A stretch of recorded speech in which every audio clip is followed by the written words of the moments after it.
জাতীয় কবি কাজী নজরুল ইসলাম আমাদের জাতীয় কবি। তিনি রসুলের শানে যেসব কবিতা লিখেছেন, আল্লাহর শানে যেসব গান লিখেছেন, আল্লাহ যদি ইচ্ছে করেন এই কারণেই আল্লাহ তাআলা তাকে জান্নাত দিয়ে দিতে পারেন। কি সুন্দর গান তিনি রচনা করেছেন, আল্লাহ তার দোয়াও কবুল করেছেন। তিনি প্রার্থনার একটি গান বানিয়েছিলেন নিজের জন্য, মসজিদেরই পাশে আমার কবর দিও ভাই, যেন সকাল সন্ধে মুয়াজ্জিনের আজান শুনতে পাই। তার এই আকাঙ্ক্ষা, এই আকুতি, এটা কি কবুল হয়েছে? এরকম আসতে বলেন কেন? কবুল হয়েছে। এবং মসজিদের পাশেই কবর হয়েছে।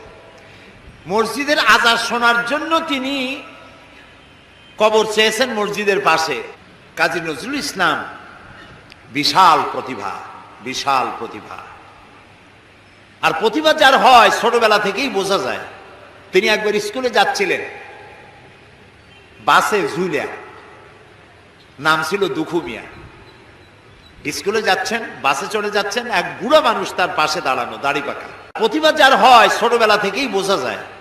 তিনি একবার স্কুলে যাচ্ছিলেন, বাসে ঝুলিয়া, নাম ছিল দুখু মিয়া।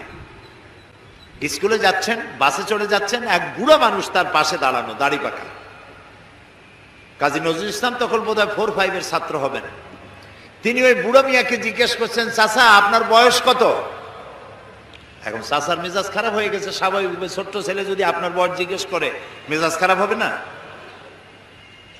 রাগ করে বলছে যে আমার বয়স কত তা তোমার দরকার কি? কয় না চাচা, একটু জানতে চাচ্ছি আপনার বয়স কত। তো বেচারা বলেছে আমার বয়স 60 বছর তো পার হয়ে গেছে। কেন জিজ্ঞেস করলে বাবা? কাজী নজরুল ইসলাম বললেন যে জিজ্ঞেস করলাম এই কারণে, 60 বছর বয়স হয়েছে, এখন আপনি নিজ পায়ে দাঁড়াতে শেখেন নাই। লোকটি তাকায় দেখলো তার নিজের পা একখানা নজরুলের পায়ের উপরে।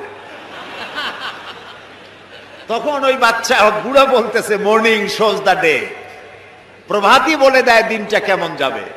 সুতরাং এই বাচ্চা তো বড় হলে কিছু একটা হবে। তিনি বিশাল মাপের কবি। সুবহানাল্লাহ, সুবহানাল্লাহ।